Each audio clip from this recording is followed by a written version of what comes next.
Hello friends. तो आज के वीडियो में हम जानेंगे कि कैसे यूरोप ने भारत की खोज की और वो आखिर भारत आना क्यों चाहता था। आखिर क्या वजह थी कि वो भारत के साथ ही ट्रेड करना चाहता था और वहां अपनी कॉलोनी बसाना चाहता था। आगे हम ये भी जानने की कोशिश करेंगे कि आखिर कोई और कंट्री यूरोप की ब्रिटिशर से पहले आई थी कि नहीं। चलिए शुरू करते हैं। तो जैसा कि हम लोग अपने इतिहास की बुकों और हिस्ट्री की बुकों में पढ़ते आए हैं कि वास्को ड गामा एक पहला यूरोपियन था जिसने इंडिया में अपना पहला कदम रखा था। और दरअसल ये आधी जानकारी है। वास्को ड गामा से पहले भी अलग अलग यूरोपियंस इंडिया में ट्रेड करते थे।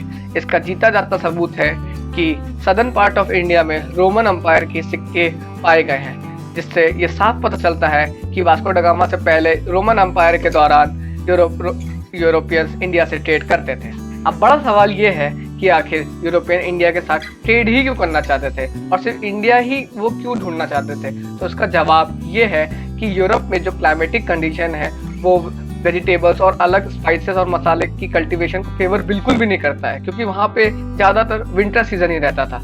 इसीलिए यूरोपियंस को इंडिया और अदर कंट्रीज से ट्रेड करना पड़ता था, जैसे कि वहाँ के नॉर्मल इंसान आराम से जी सके और खा पी सके।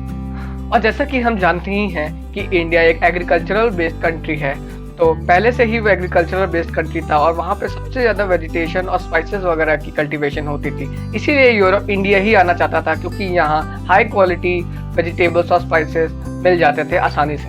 पर समय के साथ साथ रोमन अम्पायर बढ़ता चला गया और यूरोप की अलग अलग कंट्रीज में बढ़ता चला गया, जिसकी वजह से यूरोप का ट्रेड बिल्कुल ही इंडिया के साथ लगभग खत्म ही हो गया था। फिर कुछ सालों में जैसे जैसे यूरोप की कंट्रीज स्टेबलाइज होती चली गई, वैसे वैसे यूरोप को फिर से स्पाइसेस की जरूरत पड़ने लगी।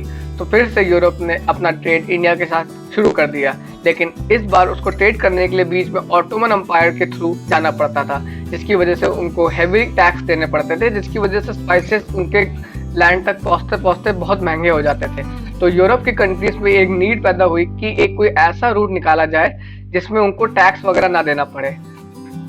इसीलिए यूरोप के एक कंट्री पोर्टुगल के राजा किंग जॉन सेकंड ने एक एक्सप्लोरर बार्थोलोमियो डायस को 10 अक्टूबर 1486 को हेड अपॉइंट किया, जिसका मेन काम था कि वो एक इंडिया के लिए ऐसा रूट निकाले जहाँ पे उसे टैक्स ना देना पड़े। तो करीबन 10 महीने की तैयारी के बाद बार्थोलोमियो डायस कुछ क्रू मेंबर के साथ अपनी जर्नी स्टार्ट करता है। तो जर्नी का उनका प्लान दरअसल ये था कि उनको पता था कि इंडिया उनके ईस्ट पे है। तो बार्थोलोमियो अफ्रीका के कोस्ट से ईस्ट की तरफ सट के चल रहा था कि जैसे जैसे कि वो ईस्ट की तरफ जाता जाएगा वो इंडिया पहुंचता जाएगा। कई महीनों के सफर के बाद आखिरकार वह 12 मार्च 1488 को क्वाई होक नाम की जगह, जो कि अफ्रीका में, वहां पहुंचा और वह नॉर्थ ईस्ट की तरफ जाना चाहता था, जैसे कि वह इंडिया पहुंच जाए। पर उसके क्रू मेंबर ने आगे जाने से मना कर दिया, क्योंकि वहाँ की क्लाइमेटिक कंडीशन बहुत ख़राब थी, जो कि उसके शिप्स को डुबा सकती थी। इसीलिए उसको अपने देश पोर्टुगल वापस लौटना पड़ा। उसके बाद एक इटालियन नेविगेटर जिसका नाम क्रिस्टोफर कोलंबस है, जिसके बारे में हम सब जानते ही हैं, जिसने अमेरिका को डिस्कवर किया। दरअसल वो इंडिया की खोज में ही निकला था और ये सोच के निकला था कि वो यूरोप से अगर पूरा राउंड चक्कर लगाएगा तो वह इंडिया पहुंच जाएगा, क्योंकि अर्थ गोल है और इंडिया यूरोप के ईस्ट पे। और वह गलती से अमेरिका पहुंच गया और इसी वजह से अमेरिका उसने डिस्कवर करा। बार्थोलोमियो डायस के फेलियर के बाद यूरोप को ये तो पता लग ही गया था कि वह अगर southern most tip of Africa से नॉर्थ ईस्ट की तरफ जाएंगे तो वह इंडिया पहुंच जाएंगे। तो वास्को ड गामा ने सोचा कि वह एक बार इसको ट्राई करे। तो उसने बार्थोलोमियो डायस के सेम रूट को फॉलो करते हुए southern most tip of Africa पहुंच गया। वहां से थोड़ा आगे चलते ही उसे एक मर्चेंट मिला जिसने उसको हेल्प करी इंडिया पहुंचने में। तब वह आखिरकार 28 मई 1498 को इंडिया में केरला के पोर्ट पे पहुंच गया। कलिकत के पोर्ट के पहुंचने के बाद, जो कि केरला में है, वास्को ड गामा वहाँ के राजा से मिलने गए।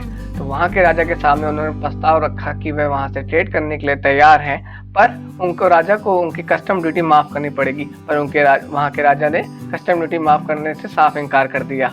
तो फिर वास्को ड गामा ने सोचा कि वह इतनी दूर से आएंगे ट्रेड करने के लिए, और अगर उनकी कस्टम ड्यूटी ही नहीं माफ़ हुई तो उनको ट्रेड करके क्या फ़ायदा। और वहाँ पे अरब व्यापारी पहले से ही हैं जो कि उन्हें कंपटीशन देंगे। तो इसी वजह से वास्को ड गामा 1498 अक्टूबर में ही वह अपने देश पोर्टुगल वापस चले गए। 1502 में वास्को ड गामा ने सोचा कि वह दोबारा भारत जाए, लेकिन इस बार वह अपने साथ ज़्यादा से ज़्यादा क्रू मेंबर लेके गए थे और उनके साथ हथियार भी थे। तो फिर वह जाके फिर से उन राजा से बात करते हैं कि वह अरब के ट्रेडर्स को वहाँ से हटाए और उनकी कस्टम ड्यूटी माफ़ करे, लेकिन वहाँ के राजा ने उनको फिर से मना कर दिया, जिसकी वजह से वास्को ड गामा ने अपने क्रू मेंबर के साथ ही उन कलिकत के पोर्ट पे अटैक कर दिया और उस पर कब्जा कर लिया। कब्जा करने के बाद वास्को ड गामा अपने रिलेटिव्स को वहाँ पर राज करने के लिए छोड़ गया और वह अपने देश पोर्चुगल वापस चला गया और कुछ साल बाद वह भारत वापस लौटा। भारत वापस लौटते ही उसे मलेरिया ने पकड़ लिया, जिसकी वजह से उसकी भारत में ही डेथ हो गई और उसकी बॉडी को कोचीन में दफना दिया गया। कलिकत के पोर्ट को कैप्चर करने के बाद पोर्चुगल ने इंडिया के अदर सी पोर्ट जैसे कि कोचीन और कैनानोर को कैप्चर करना शुरू कर दिया और ईयर 1503 में उन्होंने कोचीन में अपना पहला किला बनाया अपने सुरक्षा के लिए और 2 साल बाद एग्जैक्ट ईयर 1505 में उन्होंने अपना पहला वाइसरॉय फ्रांसिस्को डी अल्माइडो को बनाया। उसके बाद उन्होंने नागर और दादर हवेली को भी कैप्चर किया और ईस्टर्न पोर्ट ऑफ हुगली को भी उन्होंने कैप्चर किया और उन्होंने श्रीलंका के बड़े बड़े एक्सपोर्ट जैसे कि कोलंबो, तिरुकोमेल, गाले एंड मतारा जैसे बड़े बड़े एक्सपोर्ट को भी आसानी से कैप्चर करा और अपने ट्रेड और प्रॉफिट्स को एक्सपोनेंशियली बढ़ाया मोनोपोली पावर के थ्रू।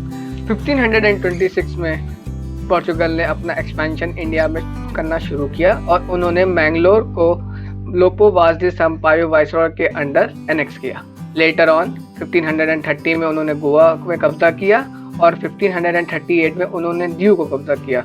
1559 में उन्होंने दमन जैसे बड़े एक्सपोर्ट एरिया को कैप्चर किया। आपको ये जान के हैरानी होगी कि इंडिया में टोबैको का कल्टीवेशन पोर्चुगल ने ही शुरू कराया था और आज इंडिया वर्ल्ड में 2nd नंबर में हाईएस्ट प्रोड्यूसर ऑफ टोबैको है। तो आगे आने वाली वीडियो में हम जानेंगे कि आखिर क्यों पोर्चुगीज इंडिया में राज नहीं कर पाए ब्रिटिशर्स की तरह, और आगे आने वाली वीडियो में हम ये भी जानेंगे कि कैसे डच ने पोर्चुगल के सारे पोर्ट्स को कैप्चर करा। Thank you for watching.